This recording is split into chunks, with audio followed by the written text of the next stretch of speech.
Ian, welcome to the show. Hi, how you doing? You all right? Good, good. Thanks for being part of the Reveal family. I gotta run the fancy Reveal logo to officially start the show, and then we'll come back and have a chat. Cool.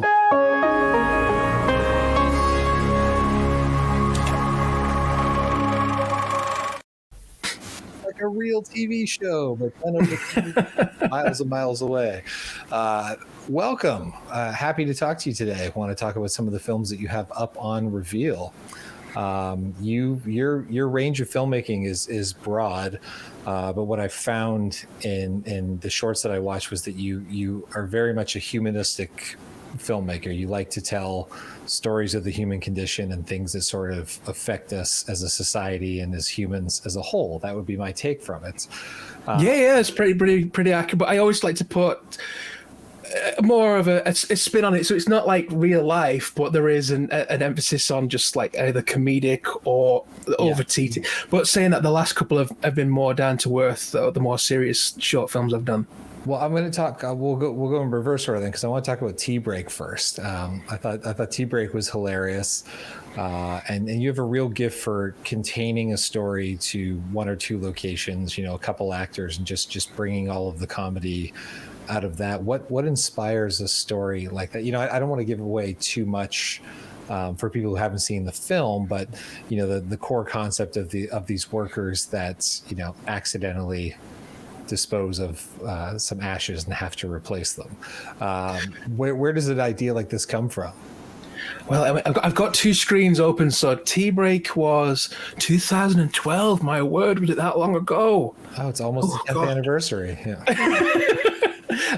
Tea Break, how did that came from? I basically bought a brand new camera, and it was a Panasonic AF101, if I remember rightly. So it was essentially, I wanted to do a camera test, and my friend, who was the older gentleman in Tea Break, had just bought that house that it shot in, and he was doing up at the time. So that's where it came from. We had an empty house which had nothing in it, and I had three actors actually, who were just basically had a lot of time. So I just thought, well, hang on, what can we do with an empty house and three actors? And that's where Tea Break came from.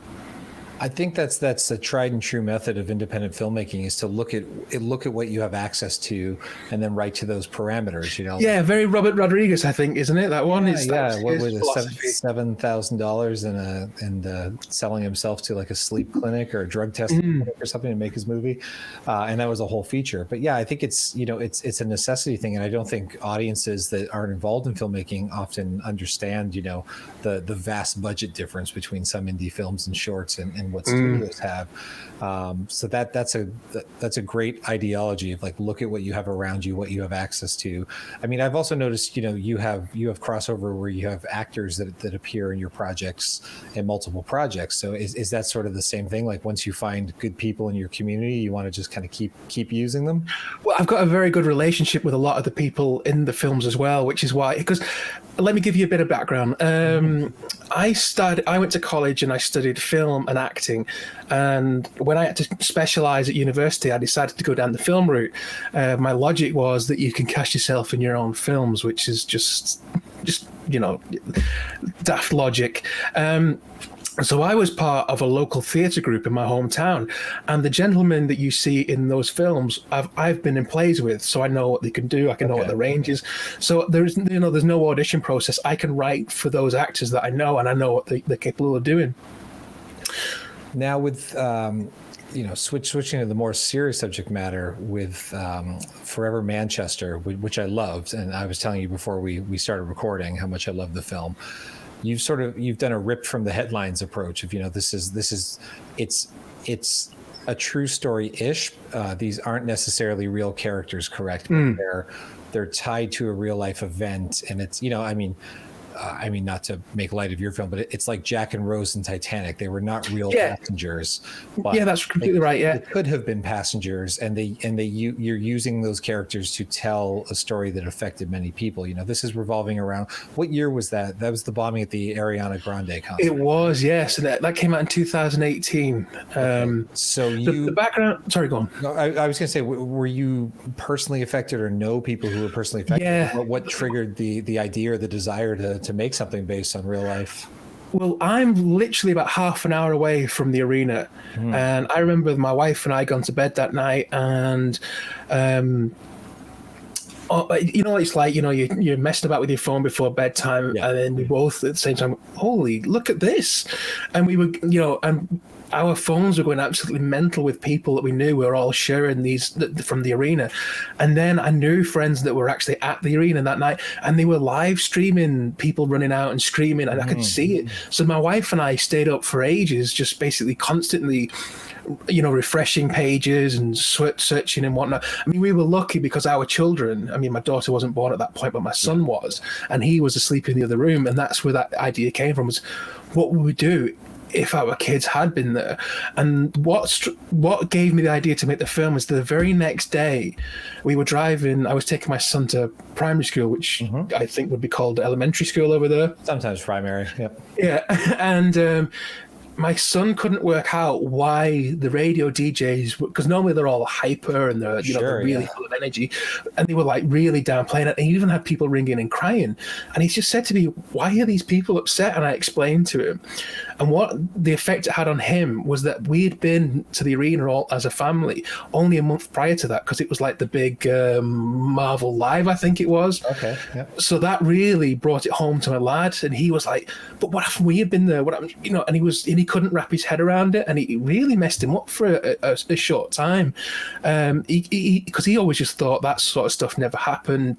Terrorism is something that happens in another country, and to him that was the first time something major had happened around him.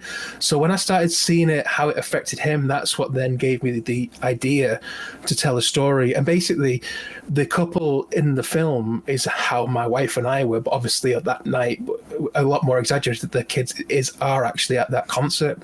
So it comes from an empathy and a sympathy for parents that were involved in that. I had told my wife about the film, Sarah. She grew up in Montreal and went to Dawson College, and there was a mass shooting at Dawson College when she was there. And not unlike your film, she reminded me that she was unable to get a hold of her mom. Like, she had her cell phone in her hand, but the cell phone signals were so jammed because so many people were trying to, were overloading the circuits. It's kind of like on New Year's Eve when everybody tries to send texts and you don't get them till like 8 hours later. And all she wanted to do was let her mom know that she was perfectly safe. But there was this long window where they weren't able to be in communication. So, watching your film, makes me think of that. And that's, I really love side stories like that, even in a way, other than like the Normandy battle at the beginning of Saving Private Ryan. It's a side story that we don't think of in a war. And I think there's something interesting in finding those pockets and bringing to light what it must be like to be in those situations. I wonder, I've as a filmmaker myself, I've worked on a few projects that were ripped from the headline about one about a famous date rape case in the United States that went, the accused ended up walking free, or I had a project about a shooting in a high school as well, and I sometimes was met with a lot of flack about even wanting to tackle the subject matter. Did you have anybody try to tell you I don't know if you should be making a film about this? We got one comment. I think the local newspaper got a hold of it and ran the story, and one person made a comment, but that was it. We didn't get any negativity. We didn't get any, nasty comments. We didn't get anything like that at all. And I think it's because of the way we handled the situation. We didn't, when I set out to make the film, I deliberately didn't make it political. I didn't name, who'd done the bombing. We didn't say who was the cause of it. We never tied it to any organization. We never tied it to any religion. It was just literally the reactions of parents seeing it as it happened. So we just got rid of all the political agenda and moved it.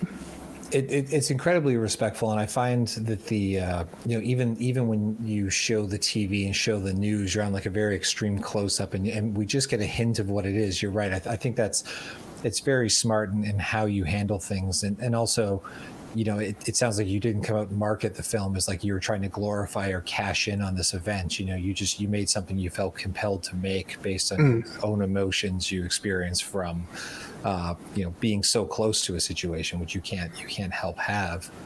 On the other side of the table, you've got a film like the Last British Execution, which you can probably summarize the premise of that better than I can try to say it. Yeah, the last when was that one made? That was 2013. Okay, so basically, I was in a play with another gentleman, and we were in the bar after the play, and he was showing me the pictures on his phone, and one of them he was stood next to a BAFTA head. I was like, how on earth are you there? He said, "Oh, I'm the head of the British Youth Film Academy." And I was like, "We've been rehearsing this play for 6 months and we've gone on, and you're telling me now that you're in charge of a film commission?" And he went, "Oh, yeah." So I instantly pitched him The Last British Execution, which was an idea that we've been working on for a long time. And it was my attack on reality TV, because I hate it. I hate reality TV. And I know why it's done. It's because... Me too. I'm with you. Yeah. Yeah, it's because TV budgets haven't grown, but the channels have. Yeah. So you've got the same amount of money to stretch over all these TV channels. So it's cheap. We're in the world now of cheap telly. Luckily, that Netflix model's kind of changing that. But so over here in England, we've got the BBC, and it's easier for them to make several panel shows with comedians than it is to write a sitcom and make it. Yes. So I was just getting fed up of these reality TV shows that came out. So I was just attacking that, and I thought, what's the one thing that we can make a reality TV show? And I can't remember how the idea of executions, broadcasting a live execution, came in. I mean, this was prior to Black Mirror. Yeah. This had been in my head for years and years and years. This was just the opportunity to make it. And basically, the British Youth Film Academy, their model was that they would take kids over the summer period, and they'd all live in a school or a college, and we'd teach them filmmaking. So they didn't. The organisation wasn't really that bothered if the film was rubbish, as long as the kids had a good education and a great time. And what happens is they make the feature film, but then they'd also be making short films. But it was really successful, and it was funded by the Co-op, which is basically a Manchester thing, which basically runs supermarkets and pharmacies and funeral homes and things. So that's how we were able to get the Hearst for the cemetery scene and things like that, because we just got in touch and said, "Listen, can we borrow that?" And he was like, yeah, there you go. But unfortunately, they've come into financial difficulty now, so that's the British Youth Film Academy is no more, and they don't make all these films, which is criminal. What I was going to say about your film, you mentioned Black Mirror. I had said before we got on this call, like it feels like in that vein of like The Purge and Black Mirror, where these stories are terrifying, but they also don't feel far-fetched. Like I can see a network being like, you know what? If people, I mean, we do come from societies that were built on gladiator shows and, Roman executions and public hangings and all this stuff that aren't that far removed in a number of years that, kind of a why not? If people were willing to pay for it, I can see somebody try to pitch it and make it happen. And even watching like the Purge movies, and then you see things like the attack on the Capitol in the U.S. and not to get into politics at all, but you start to be like, this all is starting to blur between what I'm watching on TV and what's happening in reality, right? Like maybe because we were watching the news and went, this is actually madder than anything I could write. I mean, that was sort of the entire administration that we just went through. So I looked up on your IMDb. It looks like you were able to shoot something in 2020. You have a project were you able to make something during the pandemic? Oh, the Dear John one. Well, that's another one that's come from the headlines, as it were. But it was basically, I saw a newspaper article, and sadly, it was about this elderly couple, and the gentleman was diagnosed with a terminal disease, and he didn't have long left. And the wife felt that she couldn't live without her husband. So she decided that she was going to end her life at the same time as him. And the pair essentially just committed suicide together. So what I did is I took that basis and basically cobbled together the Dear John, I'm Sorry, which hopefully will be on the Reveeld network soon. It's just got to finish its film festival run.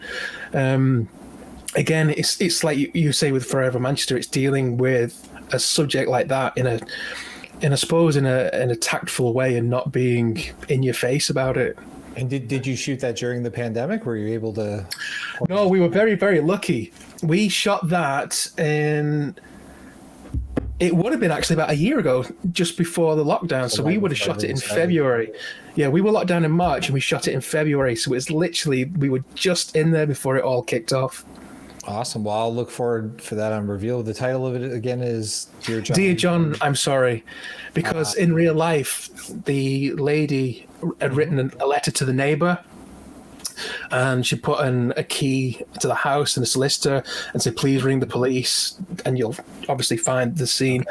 And that's where the title of the film comes from. Because I thought, well, she's written him a Dear John letter, but it's not, there's so many films called Dear John that I thought, right, I can't call it that. So of course, smart. A line from the film.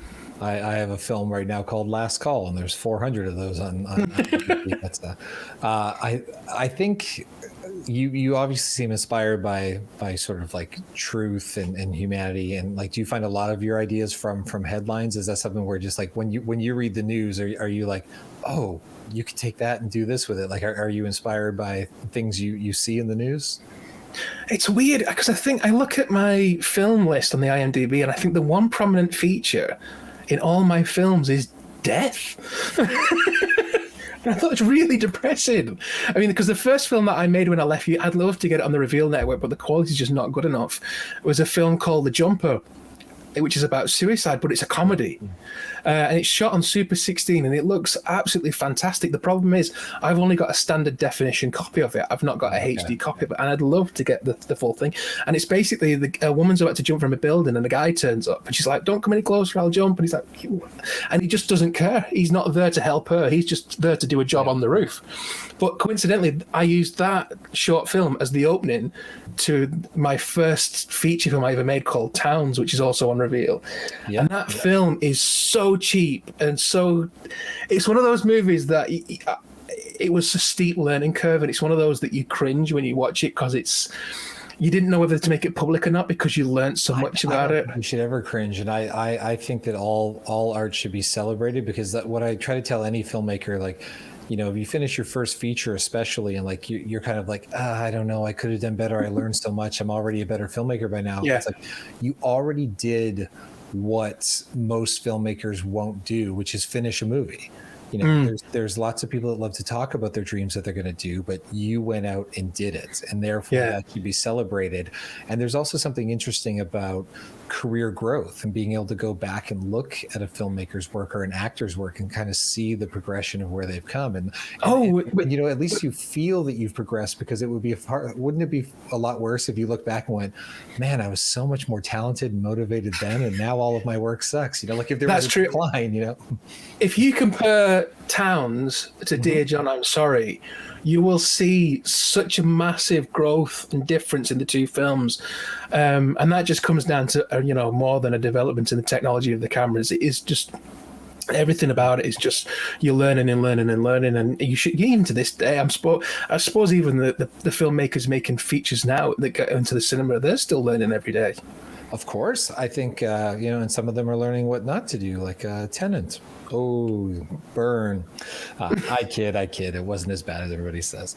I think a lot of my own work like revolves around suicide and death as well. So we're kindred spirits there. And I don't know what it is. I think I haven't had to experience much of it in my own life, but there's something about revolving stories around it that that's my calling. I have an ability to take the morbid and take the sadness and sort of put some spin of hope or cautionary tale or something around it. And I find that in your work, speaking of suicide, here's a segue, Death Comes to Us All, which is also on Reveeld, your short film, which is a very funny, sarcastic, almost cynical take on, the grim. It's essentially a young man who's about to kill himself and gets a visit from death, who's just kind of like urging 5 minutes too early, urging him to do it because he's got a schedule to keep, which is just all sorts of wrong. But at the same time, you find a beautiful message and this dialogue between the two of them.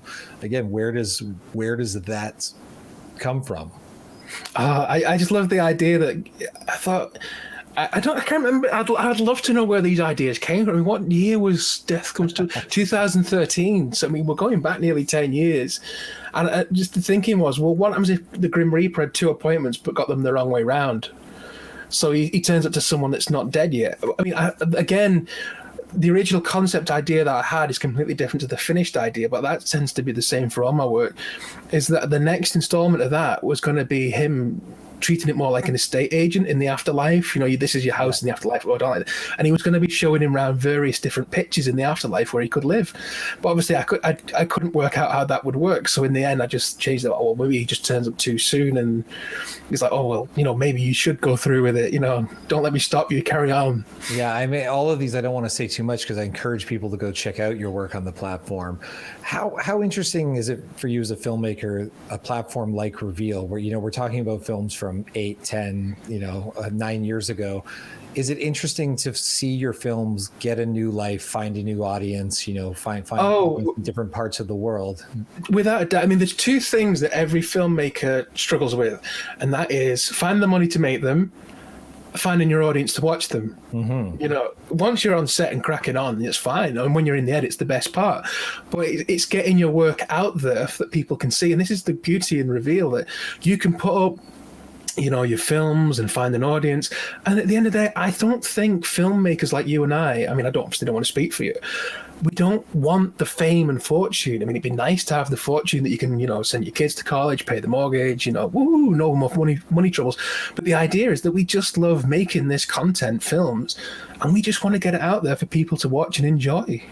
And the traditional distribution system is a mess. It's an absolute mess for indie film, and it never favors the filmmaker, and rarely comes together the way that it's supposed to or is promised. So, I think that's where we live in interesting times, and part of why I wanted to host this show, and I'm happy to be kind of part of the Reveal family, is exactly that. They're doing such interesting things to connect with new audiences and breathe fresh life to old films, and also give a much clearer platform to an audience interested in short film and independent film, all in one place. You don't have to go search it out through Vimeo Pick of the Week or some other platform. And not that any other platform is wrong. It's just like having everything in one home is such a great thing. And getting your film into a film festival as well is so hard these days because it costs so much money. I mean, the amount of money that I've spent on Dear John is just absolutely frightening. And the thing is as well that some of these bigger film festivals in their reply have said, thank you so much for sending your film, but we're not interested. We only have certain room for so many films. But one of them put the numbers on, and it was like they had over 1,000 people submitting work, but we've only been able to show 100 films.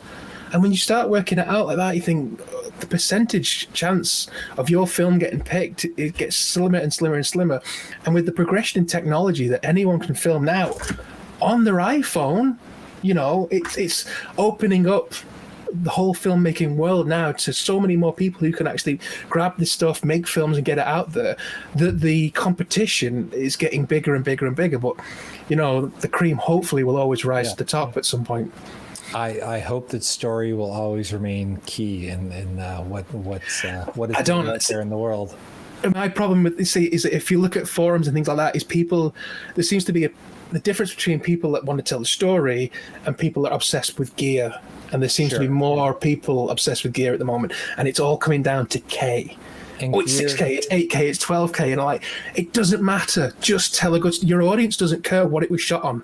Yeah, well, listen, I shot my last film in 8K. There are reasons for that, but it's not a selling point, and there's not a platform in the world that has cared if it's deliverable in 8K or yet. It has its place, it has its purpose, but we don't need to get into the technical too much and bore people. We can have a whole side conversation about that. Have you had a chance to see anything else on the Reveal platform that you would recommend that people check out?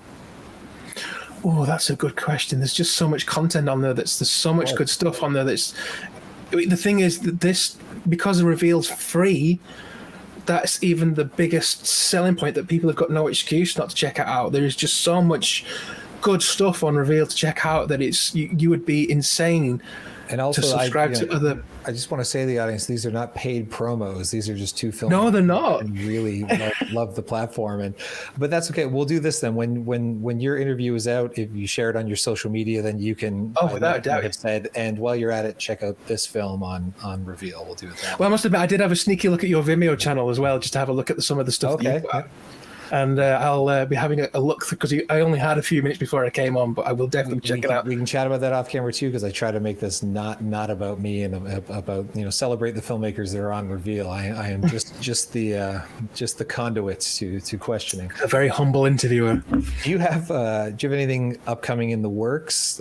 We talked about Dear John, I'm Sorry will be available. Do you have anything that you're looking forward to shooting? Are you waiting for the pandemic to be over to kind of get the next thing going? Or yeah, that's the big thing, isn't it? When will we be free? Mm-hmm. I mean, I don't know what it's like for you over there at the minute, but we're under a lockdown still. We're not even allowed to leave the house. Our lockdown is lifting a little bit, but well, let's say this then. The next time we chat on this show, you'll have a new project out, and we'll hopefully never have to mention the pandemic again because it'll be long behind us. But the thing is, that's the one thing that scares me the most about this pandemic, is that we will be inundated with so many short films next year and the year after about the pandemic. And the last thing I want to see after the pandemic is a film about the pandemic. I'm deliberately not writing about it. I've cautioned many people not to make their post-apocalyptic pandemic movie, and there's some interesting content that will come out. And I think I'm more interested in the content that was made in unique scenarios during the pandemic versus like the people who figured out how to bubble actors and tell a story, but that have nothing to do with the pandemic, or at least if I'm going to watch a pandemic movie, please let it be a rom-com or a drama or something that's not going to just depress me and remind me and give me PTSD of how much I hated being locked inside for a year. I'm just itching to get over, because I think for me the next project that I want to work on is I want to move from shorts to features. Mm-hmm. That's the main thing for me, and there are a couple of ideas in my head that I'm working on at the minute and writing. But again, going back to what you just asked me a few minutes ago, the hardest part of being a filmmaker, find your audience, finding the funds. Especially finding the funds after a year of pandemic when everybody's financial future is suddenly like, oh, wait, anything could change. With that, I'll wrap things up. I'm going to encourage people to check out your films on Reveal, which are Tea Break, Forever Manchester, Death Comes to Us All, Towns, and The Last British Execution. I think you're one of the most prolific filmmakers on there with the most amount of content already. Really? I didn't know that, but hopefully I'll have Dear John on there soon as well, which I really, I can't wait. See, this is the one, I could just talk for ages here. This is one of the big things that this year's missed, is going to a film festival, and it's all been online. So I haven't seen every other film I've seen with an audience. Can you see, do they laugh at the right part? Do they get an emotional response to it? This is the one, Dear John, I don't know it. People write comments to me and say, oh, this did this did this. But I've so missed not watching the film with an audience just to gauge the reaction. It absolutely sucks not being able to go to a film festival this year. It ends up being one of those things that can be very motivating as a filmmaker. Just hearing one or two people talk about how much they loved your work, that's enough to sort of like fill the tanks to go through the battle and the drudgery of making the next project sometimes. All right, my friend, I'm going to end the broadcast here, but thanks so much for being on the show. No, I appreciate your time talking to me. Thank you very much. It's good to talk to another human being. Exactly.